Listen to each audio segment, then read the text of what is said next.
All right, guys, what is up? Jordan here, hanging out with my homie. I'm going to let him introduce himself in a second. But obviously, we've been recording these videos, and the whole intent behind it is it's holiday season, Thanksgiving, Christmas is coming up. We're still in 2020, and I don't need to say any more about that. Y'all already know. And so, mental health is a real issue right now.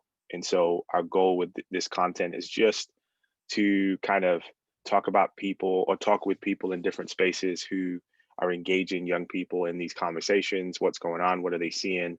What do we need to be aware of? And how can we be present with ourselves and with the young people in our lives during the holidays? So, anyways, uh, Cody, glad you could jump on with us.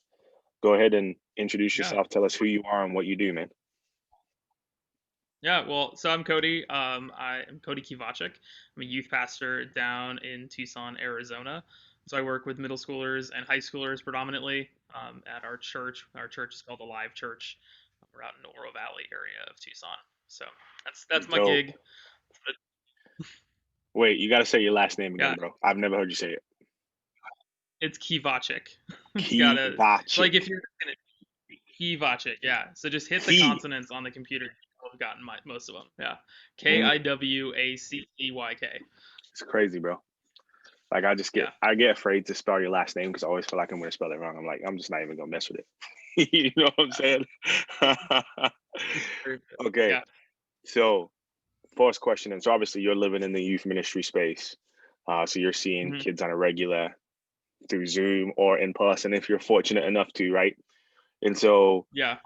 as you're engaging with the teenagers that you're engaging with in your neck of the woods, what are you seeing as regards to depression, anxiety, and even suicide? Like, what's going on? Yeah. I would say that I think that the top of the funnel for it, the top thing that we're seeing right now is a lot of anxiety.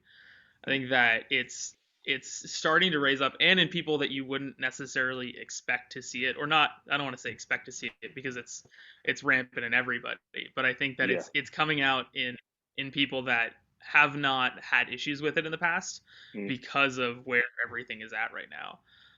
I think that there's an attrition that's happened mm, in schools and in church and in teenagers right now because of how long and prolonged it's been, that maybe it wasn't something real for them at the beginning, or it was kind of just like, oh yeah, it's going to blow over, it'll be fine. And then 6 months, 10 months, 11 months, or I guess however long we've been in it, it feels like 10 years, but yeah. Right. it's now it's prolonged the issue and it's heightened the awareness of it.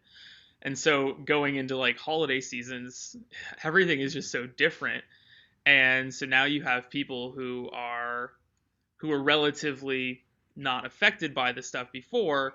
Now they're saying like, okay, now I'm dealing with we're looking at finances and the holidays, and my parents are complaining about buying presents or going on Mm, vacations, or how are we going to do all these meals together and not together. And I think it's all of a sudden stirring up a bunch of emotions, and without any way to process and without any way to really like not having a clear cut answer for it, I think is something that heightens that feeling. Because mm, there's like in the life of a teenager, a lot of what they go through and a lot of what they experience, we as youth pastors, we as parents, we've experienced something similar. Obviously it's not the same, every single circumstance is different, but now we're all kind of navigating new territory, new ground together. mm, And so no one can say like, yeah, I've got the answers, I've got the solutions to this, and we've got practices, we have ideas, we have plans, we have like techniques. But mm, because I think we as parents, we as teenagers, or as a youth pastors, as influencers, we're feeling the other side of that too. There is mm. anxiety in our lives, there is depression in our lives, and so now it's like we're all just kind of trying to navigate together into an unknown that we don't necessarily have all of the keys to success in. Wow, that's good, bro. Yeah, I never thought about that. The whole idea that nobody really has the answers because we're navigating this new territory. And Hmm. then even as we look at macro, right, like government and doctors and different things like that, we're even seeing differences of opinions between them. We're hearing multiple different things. Things are changing constantly, right? So I could see how there just be this real sense of anxiety amongst people in general. I guess to lean into your space a little bit more as a youth pastor, like what specifically are you hearing teenagers you engage with say about everything that's going on? Is there any common themes, any stories that stick out to you? Um, I think there's a lot of apathy. I think there's Mm, a lot of I'm I'm just done with this. I had some girls last night talking to me at our event, and they're talking about now all of a sudden they're going back on lockdown because their families choosing hmm to not enter into physical contact with anyone anymore, and they're just like they're frustrated. I think is one of the biggest things. Is like they're frustrated, they're mad, they're upset about it, because they're not necessarily sure like if it's the right thing to do. And I hmm think that for a teenager, there's a lot of like it doesn't make sense to them because they're not seeing the cases, they're not seeing the rise in like COVID deaths in their generation, in their age group. And so they're I think they're struggling with thinking of the macro. They're struggling with my role as a teenager in light of everything that's going on around me. It's like, mm yeah, I may not be as susceptible to this, but I have a part to play in this. I'm frustrated that I can't do what I want to do. I can't be in the relationships that I want to be. I can't be relational with people right now because of COVID and because of having to be at home. But then also they're saying like, but I'm not that big of a risk. Like I'm not susceptible to this, or I'm not like going to be affected by it as much as everybody else is. So why can't I be out there? Why can't I be doing something? mm. Does that make sense? It does. Yeah. It does. Yeah. Yeah, I can see how for them it would be just really tough. Like you said, generally speaking, this thing's not going to do anything to teenagers. So for them to then have to put their whole life on pause for this thing that really isn't going to affect them, and then we know that teenagers, um, they where they are developmentally, it can be difficult for them at times to not see something is happening for forever, Hmm. and then put on top of that the fact that it has really happened for a long time. Like you said it for yourself, it feels like we've been in this thing for 10 years. How that can feel, and then the loss of graduations, the loss of high school seasons, the loss of being able to interact with friends. For some students, the Hmm. safest place that they engage is school. The safest person that they know is a teacher or a coach or the Yeah. friends that they get to interact with at school. And so now they're stuck in this place where they may not feel safe, where they may not feel wanted and loved. The safest place for them to come might be youth group, might be church, right? And now they can't do that. Um, and so, yeah, it's a lot to think about, a lot to be aware of. Um, I'm curious. Are you seeing a lot of parent engagement? Like, how have you seen how parents are starting? How are parents dealing with this? Like any parents that you've interacted with? I think it depends on it obviously depends on the parent and depends on their Hmm connection. I mean, in youth ministries, you have your core families or people that are there constantly, and I've seen a lot of those parents really stepping in and engaging. Like mm we had four baptisms last night at youth group that all happened during COVID. One of the girls like gave her life to Christ October 4th, so that's the middle of like the COVID season, and she mm had decided like you know what parents were leading her and made that decision, and so it's really cool to hear those conversations. But I've also heard the other side of it where a lot of parents are just so busy and so out of touch with what's going on that they're not at all engaging with their kids. They're just as stressed out and just as anxious. And I think one of the biggest issues in those situations is that everyone's silent about it. mm That I think that their transparency and vulnerability from a parent to their teenager is so key. And as youth pastors, the things that we can do is best equip parents to have those conversations, to have that candidness with them, to be able to say, It's good, yeah, bro. I'm a 50-year-old dad, I'm a 40-year-old dad, whatever, and I am struggling with this whole thing. I'm anxious, I'm depressed about what's going on. I also don't want to be stuck at home and doing this, and I'm not sure what 2021 is going to look like. I'm not sure what the rest of the year is going to look like. And if we can be open and honest with that and engage and say these are the feelings, because and I think especially for middle schoolers and into high schoolers, being able to process your emotions and know what you're feeling outside of just I'm happy, I'm sad, I'm Hmm depressed. It's like okay, let's go deeper. Let's really start naming some of these emotions. Let's start looking at some of the like the wording and the nomenclature that we use around those types of issues, and say this isn't just like a broad I'm anxious. Okay, let's really get to the heart of why are you anxious? What is that telling you about your life? What is that telling you about your circumstances? And if we can do that as parents, if we can do that as youth pastors and help them to process through vocally through conversation, and obviously a lot of it's if it's from a youth pastor, it's got to be some sort of digital format or whatever. But for parents, like having that one-on-one time and really engaging and really saying like we can look to each other for support in this, but we can also like be open and honest about what we're going through. I think is so key. It's good, man. It's interesting because it's almost like COVID is forcing us to return to uh, families really taking responsibility for their own discipleship, right? Yeah. Which, I'm sure you as a youth pastor, as me, and me as someone who's been a youth pastor and still lives in the youth ministry space doing outreach and different things like that, you would say that that's one of the things you've always wanted to happen. Like irrespective of what you're doing, you've always wanted parents to be engaged in what you're doing is just a reinforcement of what should be happening at home. And obviously we understand, right? There are kids that come into our youth ministries that might come from households where the parents don't necessarily have a faith or they may have a different faith, right? Mhm. But those families where there's this, maybe they all go to the same church together, or maybe the parents are Christians and they go somewhere else and the kids turn up at your youth group. You're always hoping that those families are really engaging in those young people's lives and helping spiritually form them. And a lot of times what we find is that isn't happening. But one of the positive things about this, if there is anything positive, is there is this real opportunity to engage in your teenager's life, in the young people's lives, if you're actually paying attention. Yeah. I think that's the key thing too is if we can almost if you think about it radicalize parents to Mm, really like this can be a movement. It's like I think that for years, of course, the church has always said like, oh, don't just go to church, be the church. And I think we take that to like, okay, at my place of work, I'm gonna be a good Christian and I'm gonna be kind of nice and not swear. Okay, cool. But let's talk about what it looks like at home for you as a parent to be the church to your kid, to disciple them, to mhm, really like lead them in a relationship with Jesus. And for parents, I think there needs to be a strong challenge. There needs to be a clear like this is not the role of the church is not to disciple your children.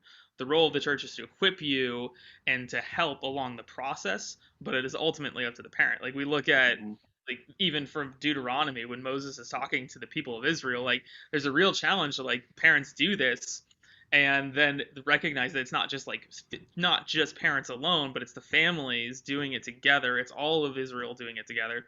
I think that's a key thing to miss out. I think I kind of deviated a little bit. So like besides just parents, like it's a role for the entire family to recognize like that we're in this together. So as youth mhm, pastors, as churches, our biggest key is to radicalize parents, radicalize families to adopt this together, especially with teenagers who are really bought in and all into their relationship with Jesus. Like they have a potential too to go upwards to like disciple parents and mhm, to walk through that together. Like you were mentioning families that aren't all going to church together, go to different churches, or even unchristian parents with kids who have made that decision. Like that's a huge challenge to them, and it's almost like sometimes it might feel like almost too much for them.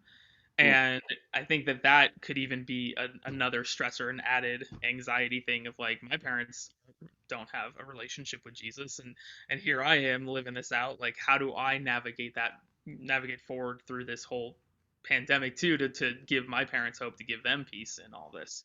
I mhm, think there's a lot of different there's a lot of opportunities, like you said, a lot of opportunities as the church to really enter into the sphere outside of church, enter into the other whatever 167 hours of the week where yep, church is not happening, because church is happening at home whether we realize it or not.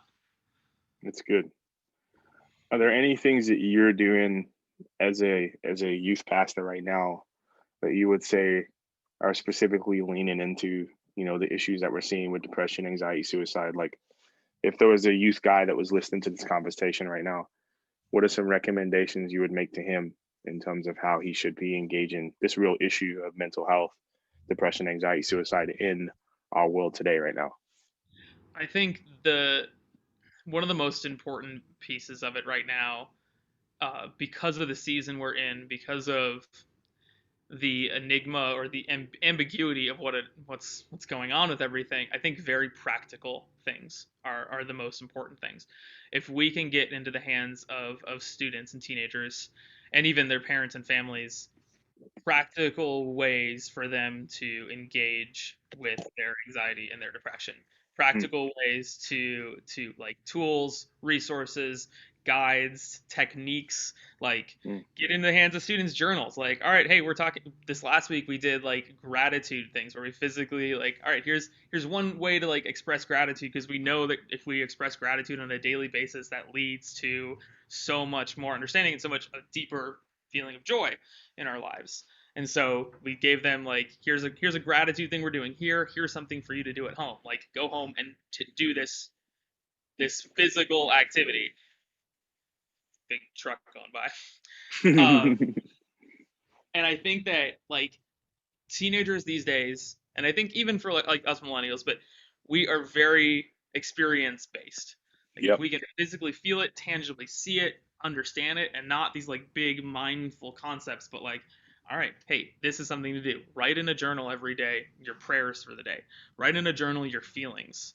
I think Orange put out an emotion wheel. Have you seen that thing? Yep. Yeah, it's like the wheels of emotion, like so you can name the different emotions that you're Yeah. feeling. Those Like, things are dope. yeah, exactly. Those types of things. The more experiential you can make it, the more hands-on they can do it, and then equipping the parents to say, "Hey, this week we are doing this thing. Like we're saying, go home and do this gratitude experience. Do it with your kids, or just ask them how it went. Ask the question, follow up with them. I think those are the two things: is like experience and follow up. Mhm. That's good. That's really good. Um, and so, last question for you, and I think you kind of mentioned it at the tail end there. In terms of in the home, as parents are engaging with their teens throughout the holidays, um, or have the opportunity to engage, what are some things that, what are some stories you'd love to hear your teenagers come back and tell you? You know what Ooh, I mean? that's. Like, I think I would love to hear. I would love to hear. I mean, almost think about it as like breakthrough in their relationships with their families. Like, mm, I think of one student that we have, and he's having a hard time navigating the rules that his mom has put down in the house. Like, all right, here's the guidelines of how you're going to do your homework and all these things, and we've really tried to coach him to enter into that conversation more, to take ownership over like what she's expected of him, but then also to say like, hey, like you're a junior now, looking forward to your senior and out of high school years, like taking ownership over, you may not like the rules, you may not like what's being done or what your mom wants you to do, but take ownership of it and really live in it, so that you could then see, like, so that she can see you're following through with it. And so I think like in that specific situation, is the breakthrough would be them coming alongside of me like, I've recognized the growth that's in you, my son, as a teenager, and now I'm giving you more ownership and more leadership in the family, so that you guys then they would have that conversation of moving to the next level of their relationship. And I think for most families, I would love to hear stories of breakthrough like that, where they're saying like, my dad really opened up to me about what he's feeling right now, or I was able to have a really candid conversation with my parents about how I'm feeling. I think if those were some of the stories that we're able to hear after the end of the holidays, that people had a better understanding, we're able to hear what the other person is going through, because I think teenagers a lot of the times get this feeling that they're not heard, they're not listened to. mm, And parents a lot of the times feel the same way. It's like they just don't understand me. Like I try and tell them this 8 different times. And so I think if we could hear conversations, hear stories of being heard and being listened to, and able to speak clearly and truthfully about what they're experiencing, I think that would be such a huge step forward going into the beginning of the year. that's good, bro. It's really good. Thank you, man. I appreciate your time today. Yeah, you're welcome. Thanks for having me Yeah. on. Yeah, dude. So yeah, hopefully this was helpful for somebody out there who just took a listen. For some youth guys out there who are wrestling through what do they do through the holidays and what do they encourage. Like I said, we're just putting these pieces of content out, and I hope that we can be helpful and spark conversation and thoughtfulness transitioning into the holiday season, which can be a difficult time for a lot of people. So thanks for listening, and we will talk to you guys soon. Peace out.